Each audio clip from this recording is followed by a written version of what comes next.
In the Buddha's time, while he was staying at the Chetavana monastery, there was a monk who liked to brag. He would gather the monks around him and lie about his noble heritage. "My monk brothers, do not be jealous of my noble family. You should strive to make good merit, so that maybe you can be reborn into an upper-class family like mine.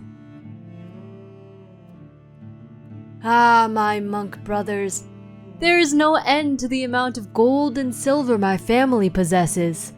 If we asked a normal man to count it, it would take him over 100 years. Ask me if you want to know what being rich feels like."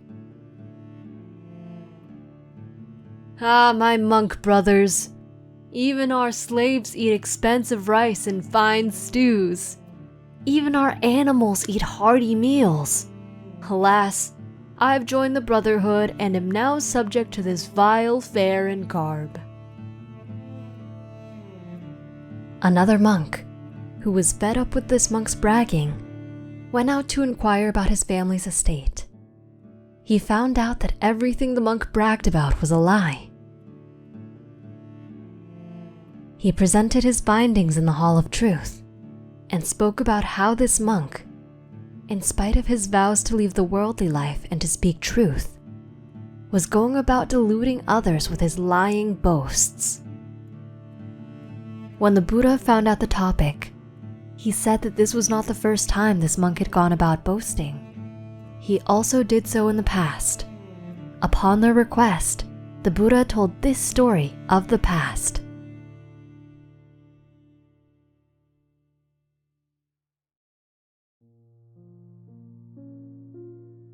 A long time ago, while Brahmadatta was reigning in Benares, the Bodhisattva was a rich treasurer, and his wife bore him a son.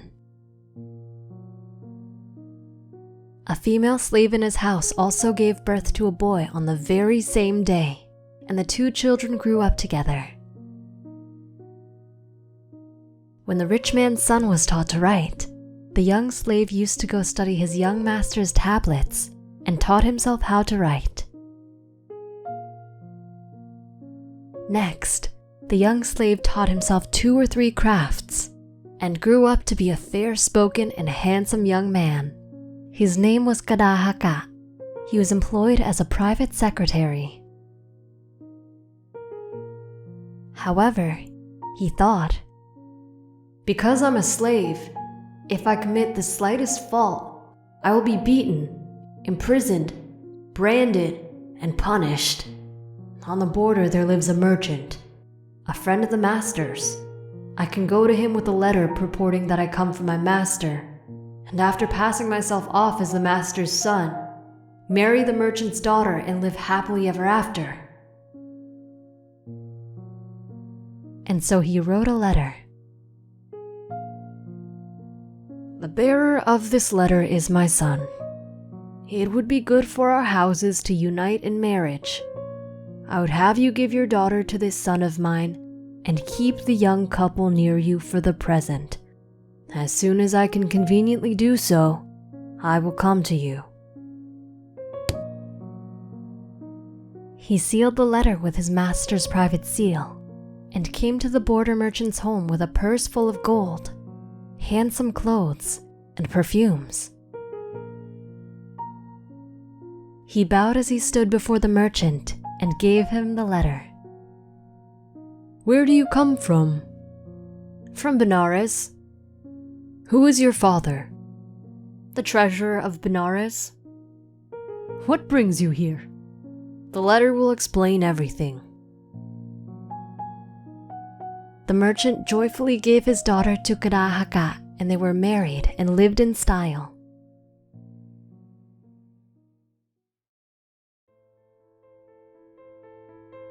However, instead of enjoying his new life, Katahaka felt like he had to act like a rich person to blend in.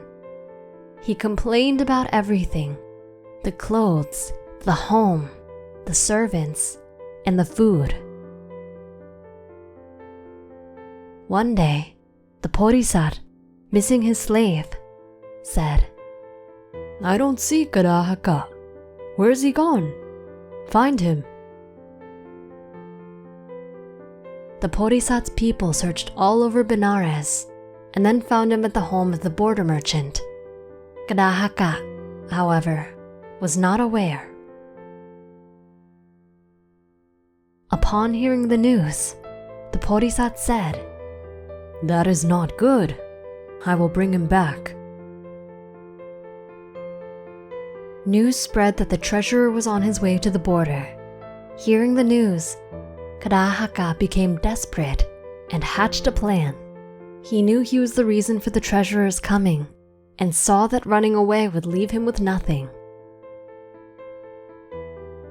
So he decided to meet the treasurer and act conciliatory towards him.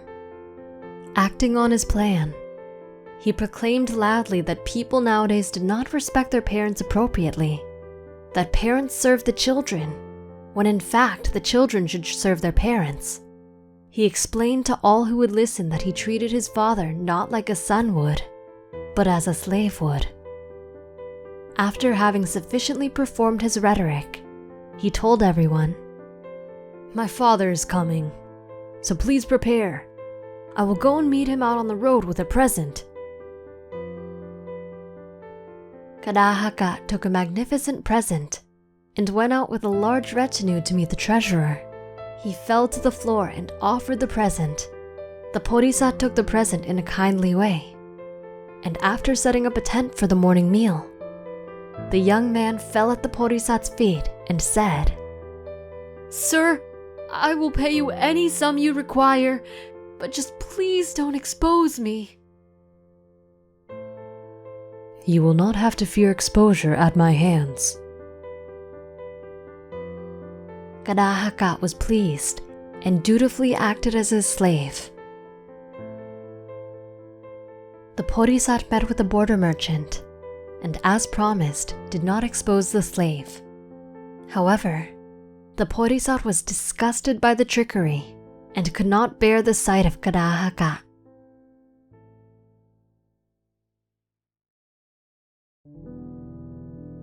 One day, the Bodhisattva asked to see the merchant's daughter and said, "My dear, tell me, is my son a reasonable man?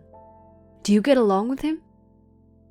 "Father, my husband has only one fault. He likes to complain about the quality of his food." "Ah, I see.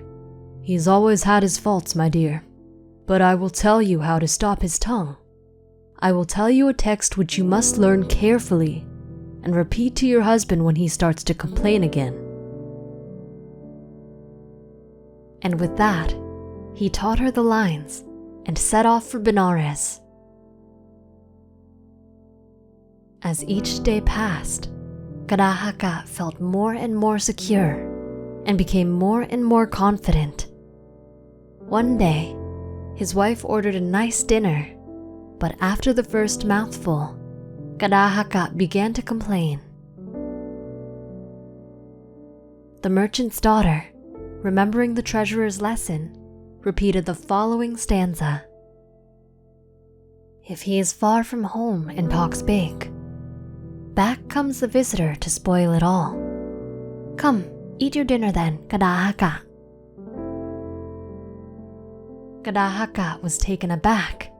He thought, "Oh my, the treasurer must have informed her of my name, and he must have told her the whole story."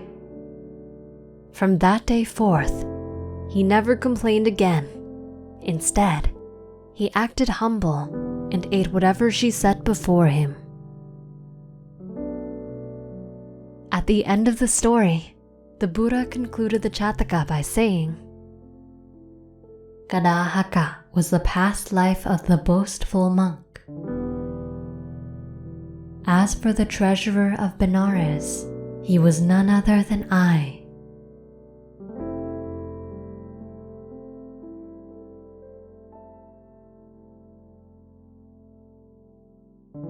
What did you learn from this story?